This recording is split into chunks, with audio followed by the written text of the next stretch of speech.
นี่น้องเพิ่น2คนนี่แหละกะเว้าจาดีมีมารยาทกับผู้ใหญ่เนาะก็โอเคอยู่ตามบ่นิวเบิ่งเนาะมีแต่ให้ทางบ่ไล่เข้าไปเบิ่งก่อนเนาะให้ประทับทามเบิ่งเนาะนี่แหละอันนี้บอนพ่อกับแม่แล้วนอนพี่น้องเอ้ยเนาะแตงหอมนี้คือสิกุดแหละอ่ะกินเลยใส่แก้กินไหมมาแกให้มาได้แกงหน่อไม้นะบ่กินมื้อนี้โดยใส่ยังแน่ใส่ซีนใส่ไข่อยู่บ่ บ่ใส่กระปู ใส่แต่กระปูฮะโดยเด้มันสิมีวิตามินบ่ น้าบ่าวสิเอาให้เบิ่งได้แต่กระปูหลายกับอีหยังอันนี้นางบ่จักบ่ฮู้จักเลยบ่นี่โดยเอาแล้วน้องเอ้ยนี่ถ้าน้าบ่าวให้กินกล้ากินบ่บ่กล้าเอ้าคือบ่กล้า อันนี้มันเป็นต้มเค็มเด้ออีนางเด้อหรือว่าไข่พะโล้อยู่ทางไทยพี่น้องเอ้ยเนาะต้มเค็มโดยเมียนกินกับข้าวโดยอันนี้ก็ไข่นี่2หน่วยไข่นี่อันนี้ก็สิ้นหมูนี่ขึ้นเบิ่งดูยังอยากกินที่สุดเจ้าบอกมาโลดก็ได้มาหาให้ได้อันสิหาให้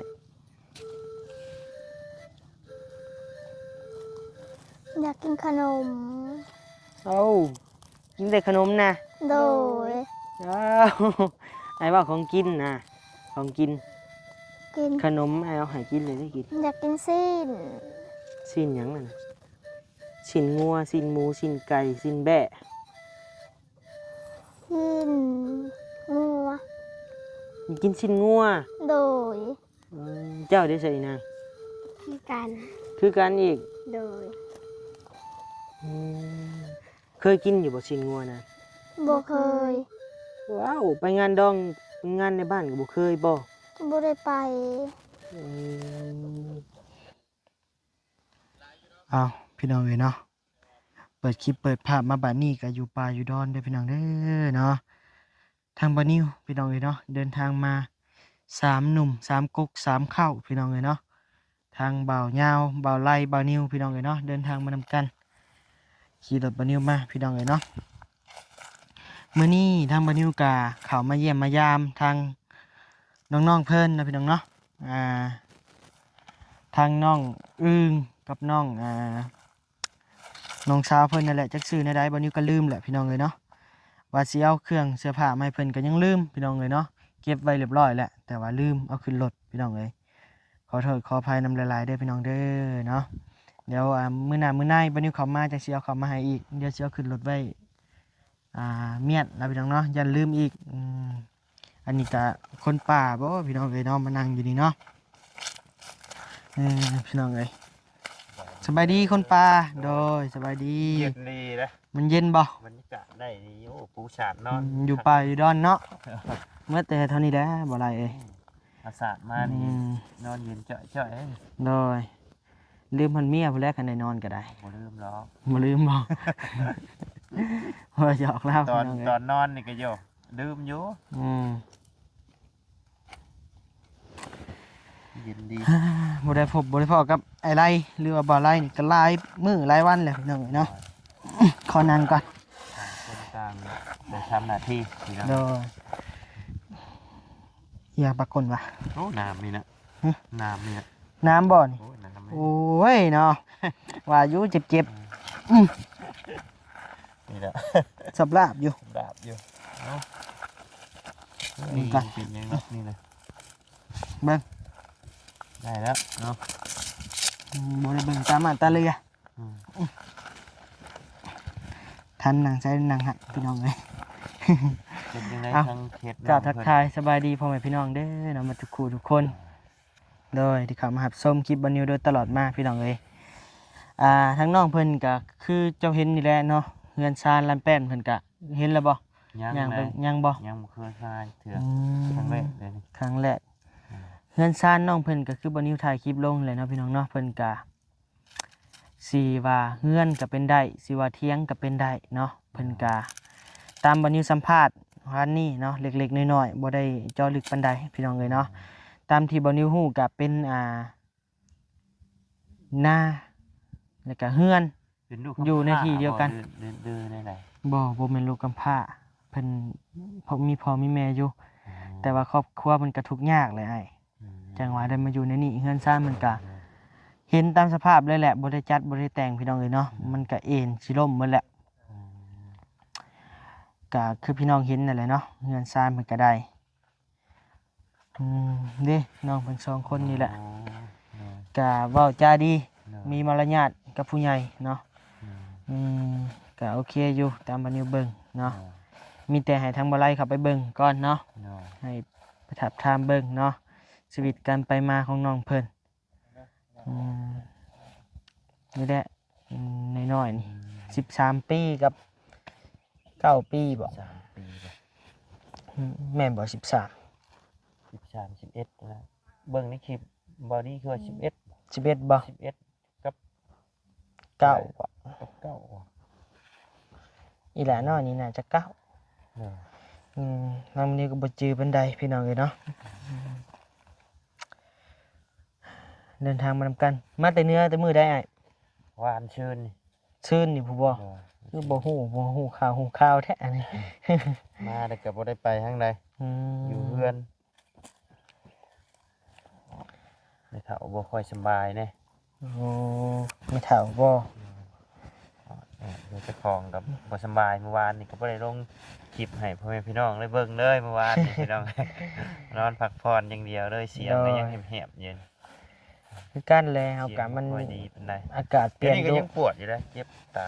ตุ๊บอากาศมันเปลี่ยนดุโพดไอ้เนาะมันก็เลยว่าเฮาปรับตัวบ่ทันแต่ละปีมันบ่ได้แม่นแนวนี้นะมันเปลี่ยนกันหนาวชื่อไปเลยนะอันนี้บัดหนาวบัดร้อนนี่แหละมื้อนี้ก็ร้อนนี่ ตกแรงมาบัดเย็นดิ ตกแรงมาแล้วหนาวบาดนี่จักแนวใดหั่นนะพี่น้องเอ้ยคือว่ายามพ้นกะจักหน่อยตกจักหน่อยหยุดอยู่นั่นแหละ เนาะ จนรำคาญบ้านเมืองเฮามันเริ่มกกไม้นั่นนี่มันก็เริ่มน้อยลงแล้วมันก็เลยว่า ก็ใบไม้ร่นเด้นี่เนาะ แม่น เดือน4นั่นห่างบ่ บ่ตีมันฤดูใบไม้หล่นแล้วอันนี้ ดูใบไม้ร่นบ่ แม่นเลย เริ่มแล้วนี่เนาะ ได้หล่นหมดเลย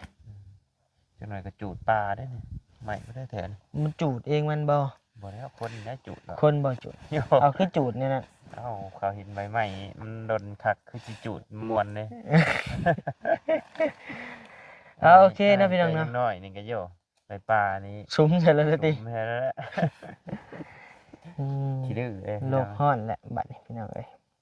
เอาโอเคนะพี่น้องเนาะมีแต่เดี๋ยวจังหน่อยไปพบไปพ้อกันอยู่ในเฮือนน้ำนี่ อยู่ชื่อๆก็ไปเฮ็ดมัน อยู่ในเด้อพุ่นแหละพี่น้องเนาะไปพบไปพ้อกันอยู่ในเฮือนในชั้นน้องเพิ่นพุ่นแหละเนาะพี่น้องเนาะโดยไป สบาย ไปดี พี่น้องนะ สบายดีเด้อปัญญาเด้อ สบายดี บอสใหญ่พี่น้องเอ้ยเนาะ หมดเลย ได้อาศัยดาวนี่แล้วเนาะมาป่ามาดอนก็พอได้เราคุ้มในจักเล็กจักน้อยพี่น้องเอ้ย ผมยังเลย จักแลคุ้มยังก็บ่ฮู้ว่าเอาไว้ซื้อนี่แหละ อายุ ใหญ่ยาว อ่ะ โอเคหน่อยเนาะเดี๋ยวเราเข้าไปเยี่ยมน้องเพิ่นก่อนโดคักแท้อันนี้เอาถ่ากันดีกว่านี่ ถามได้เลย อืม มันกินดังเอาไว้ดอก มันก็บ่แซ่บบ่นัวคือกินน้ำอ้ายน้ำนุ่งแล้วเว้าเอา น้ำปลาอยู่ไม่ยากหรอกประเดี๋ยว โดยพี่น้องเนาะโตสบายดีแต่ไกลแท้อันนี้มารยาทดีพี่น้องเอ้ยเนาะสบายดีเด้อนางเด้อสบายดีโตมามื้อนี้คือว่าใครแน่เนาะบ่โศกเศร้าปานใดมื้อนี้เนาะ โดย สวัสดีเด้อแม่เด้ออยู่กับไผแน่มื้อนี้ อยู่กับแม่กับพ่อ พ่อมาแล้ว โดย ใส่พ่อเด้ไอ้ก็บ่เคยเห็น ได้แปลงโลด โดยเป็นสร้างแป้งรถบ่พอตัวน่ะ บ่เป็นเด็กน้อย ฮะ เป็นเด็กน้อย เป็นเด็กหยังเกาะ เป็น เป็นเล็กน้อยก็เดี๋ยวเป็นเด็กน้อย เป็นเด็กน้อย โดยแปลงเป็นเล็กน้อยเนาะเออโดยกินข้าวกินน้ำแล้วบ่นางข้าวเพลนกินแล้ว โดย ได้หยังกิน พักแกงหน่อไม้ ไผแกง แม่ เออใส่ว่าเจะแกงเป็นจะบ่แกงให้แม่กิน ไผไปหามาหน่อไม้ น้อง ผู้นี้ โด ได้หลายบ่นาง พอแกง เอออิ่มอยู่บ่กินน่ะ อิ่ม แซ่บบ่ แซ่บ เอ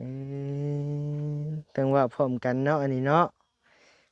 ป้าพานาบ่าวไปนั่งบนห่มๆผู้ปะ โดย ข้างเฮือนจะปะเด้อเดี๋ยวเราไปร่วมกับน้องเพิ่นกันเด้อแม่เด้อนี่แหละอันนี้บอนพ่อกับแม่แล้วนอนพี่น้องเอ้ยเนาะพี่น้องเอ้ยไปนั่งนี่แหละเฮาเนาะ โดย เอาพี่อีนั่งพี่โอเคนั่งเลยก็ได้เอานั่งลงตะกู้นะพี่นั่งเอ้ยตั้งกล้องแล้วแหละบัดปึ๊บเบิดหัวก่อนจ้ามื้อคืนนี่นอนรับพันดีอยู่บ่อีนาง โดย โอ้ยนั่งตะหมอบตบขาคักแท้น้อ โดย เชะเอาไปเอานี่กินของกินข้าวแล้วก็กินของหวานบัดนี้เอา โดยโดย แกกินรสนี่เบิ่งนะบ่าวแกให้ชื่อนะบ่าวอยู่บ่ จื้อ ชื่อแนวได้ เบานิ้ว ชื่อเนาะเจ้าเนาะ โดย บ่าวมากินนี่บ่าวยังมากิน เบายาว โอ้ใส่หัวหมีคือสกุดแหละอ่ะกินเลยใส่แกกินนี่ไหมมาแกให้มาได้แต่แกงหน่อไม้นะบ่กินมื้อนี้ โดย ใส่หยังแหน่ใส่ซีนใส่ไข่อยู่บ่ บอใจกระปู ใส่แต่กระปูฮะ โดย เด้มันสิมีวิตามินบ่ ใส่แต่กระปูหลายก็บ่มีวิตามินแหละเสะได้สิได้กินแซ่บกินนัวหมดแล้วบ่แกงหน่อไม้ เมื่อแล้ว ว่าสิกินนำอยู่ว่าสิซิมเบิ่งซีมือหมดเจ้าสมุดมื้อหน้าชื่อหน่อไม้มาให้แกงให้กินเป็นบ่ได้บ่บ่เป็นบ่ เ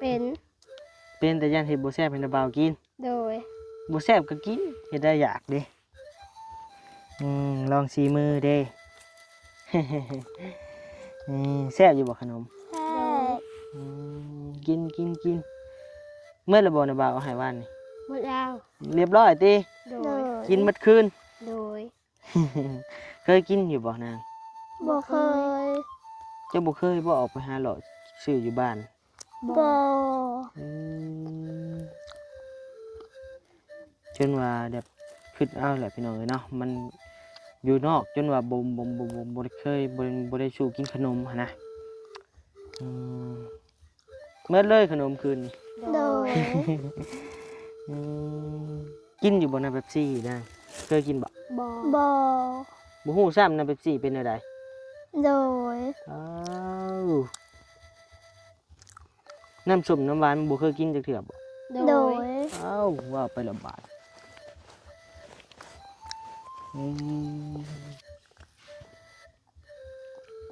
ไผก็บ่เคยซื้อเขามาให้ซิมให้กินเลยบ่ บ่ อ๋อต่อพี่น้องเอ้ยเบิ่งน้าบ่าวสิเอาให้เบิ่งเด้ออีหยังอันนี้นาง บ่จัก บ่ฮู้จักเลยบ่นี่ โดย เอาแล้วน้องเอ้ยนี่ถ้าน้าบ่าวให้กินกล้ากินบ่ บ่กล้า เอ้าคือบ่กล้าว้าวแท้อันนี้น้าบ่าวให้กินก็บ่กล้ากินซ้ำบัดนี้ โดย ตายบัดนี้น้าบ่าวเอาให้เสียไปถิ่มบ่บัดนี้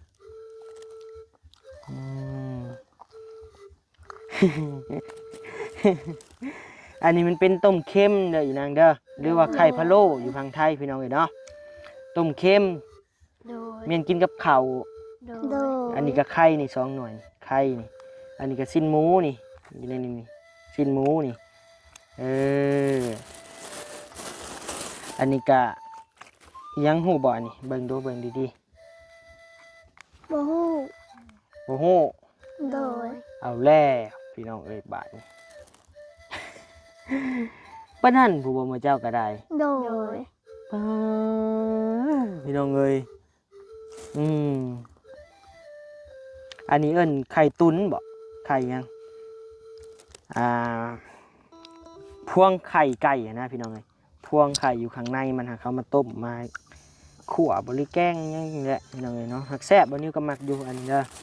นี่แต่นาบ่าวสิเอาให้หมดเจ้าเด้อไว้ชิมเด้อถ้าบ่เคยกินจักเทื่ออ่ะเอาไว้ ขอบใจ ไว้กินกับพ่อแม่เด้อนางเด้อ โดย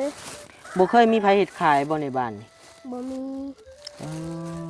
พี่น้องเอ้ยบ่นิวคิดว่าของกินนี่เป็นของกินหาง่ายที่สุดเลยได้แถวบ้านบ่นิวเนาะเพิ่นเฮ็ดขายตามห้านค้าเนาะช่างเป็นแท้อันนี้บ่เคยกินฮอดอันไข่พะโล้เอพี่น้องเอ้ย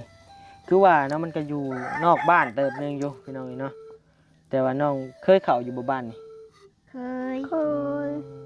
เคยเข้าไปก็บ่เคยซื้อหยังกินติ โดย เบิ่งแต่หมูกิน โดย อืมเคยน้อยใจบ่เห็นหมูกินนะครับบ่ได้กิน โดย มันเป็นจังไดคือว่าน้อยใจ อยาก อยากน้ำหมูเบิ่งปากหมู โดย อืมหมูก็บ่ได้เอาให้ชิมบ่ บ่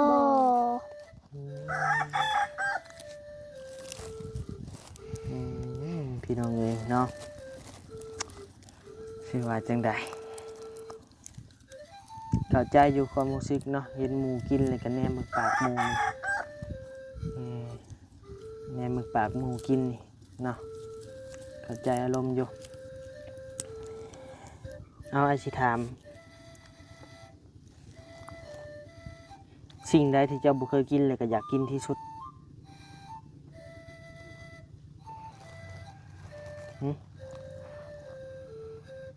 คือติ๊กตอกเ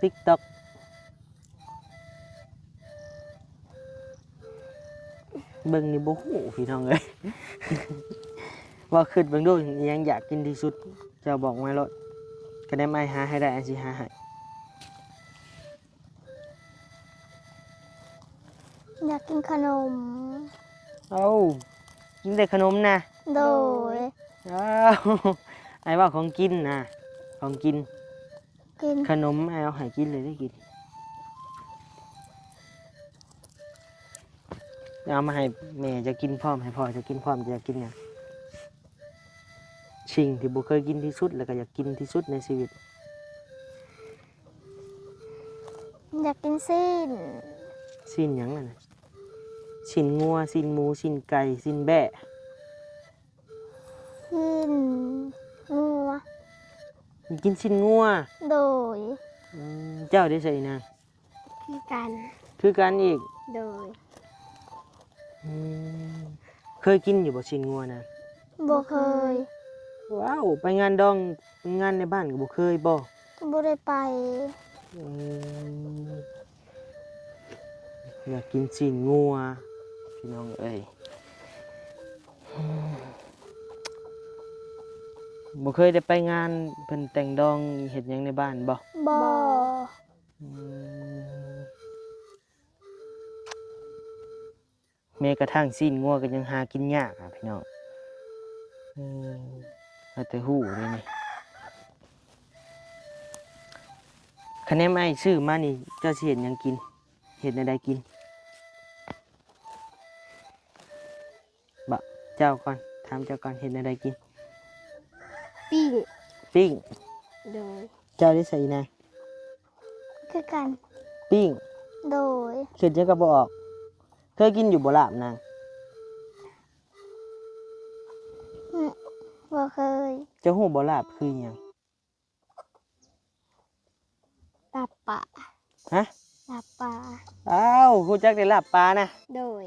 ลาบงัวบ่ฮู้บ่ บ่ อ้าวพี่น้องเอ้ยบาทนี่ ลาบงัวกับบ่ฮู้บาทนี่พี่น้องเอ้ยเคยกินแต่ลาบปลาตินาง โดย อืมสร้างเป็นพี่น้องเอ้ยเนี่ยนี่มันเป็น อืมลาบงัวบ่เคยกินเลยเนาะ โดย อืมเคยกินแต่ลาบปลาติ โดย เอามื้อหน้าสิซื้อมาให้ชิมเด้อ โดย ลาบหมูเคยกินบ่ลาบหมู บ่เคยบ่เคย อืมอยากชิมบ่ โดย อ้ายคิดว่าอ้ายซื้อมาอยู่ลาบหมูนี่อยู่รถพุคันมันสิแม่นได้แหละยันเป็นลาบไก่หลายกว่า เอออันนี้น้องอึ้งอันนี้น้องยังอันนี้ลืม น้องตัน ตันอึ้งตัน โดย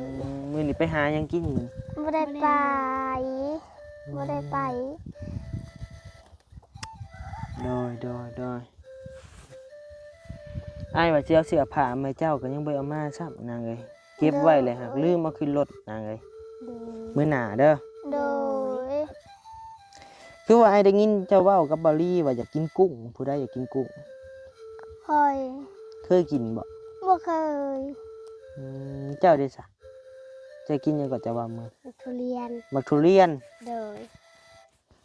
เอาแต่แนวหากินอย่างยากเนาะหักแพงซ้ำตัวน่ะ บัดว่ากับบอลลี่อยากกินลาบงัวอยากกินงัวชิ้นงัวว่าซั่นเนาะลาบงัวก็บ่เคยกินชิ้นงัวก็บ่เคยกินอีหยังที่หมดเจ้ากินดุที่สุด ปลา แล้วก็หยังอีก กระปู แล้วก็หยังอีก กบ ตอนนั้นบ่ โดย กบเขียดอาหารบ้านๆแหล้วเนาะอาหารหมดเจ้าหาได้แต่ว่าบ้านแหล้วเนาะ โดย ใครมาสิ้นงัวไปซื้อเพิ่นมันก็แพงนะพี่น้องเอ้ยโลละ140,000โล140,000หรือว่า200กว่าบาทเนาะ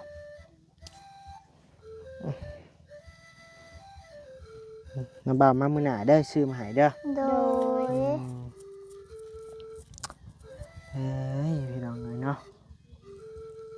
บ่ยาวเอาหยังให้กิน มีกับขนม เออโดยเฮ้ยพี่น้องเอ้ยโอเคเนาะเดี๋ยวมื้อหน้าให้ซื้อมาให้กินให้ชิมเบิ่ง โดย เคยกินบ่ขาไก่ FC บ่เคยบ่เคย เคยได้ยินชื่อบ่ บ่เคยได้ยินอยู่ เคยบ่เจ้า โดย ผู้นี้เลยบ่เคย โดย เคยได้ยินชื่ออยู่ใช่เจ้าขาไก่ FC เห็นหมู่ว่าว หมู่เคยกิน โดย เจ้าบ่เคยกินได้ยินแต่ชื่อ โดย บ่ฮู้เลยมันเป็นจังได บ่ อืม เซโนก็มีอยู่พี่น้องเอ้ยเนาะบนบ้านบ่นิวนั่นแหละขาไก่ FC เพิ่นมาตั้งสาขาใหม่พี่น้องเอ้ยอยู่ในอันใกล้เซเว่นนั่นแหละเคยเข้าบ่เซเว่น บ่เคย แล้วเลย พี่น้องเอ้ยขนาดชิ้นงัวก็ยังบ่เคยเนาะวันนี้ก็สร้างถาม อืม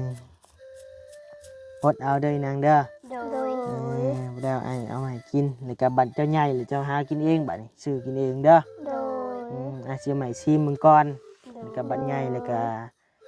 หาเงินมาซื้อสุพอสิแม่กินเด้อ โดย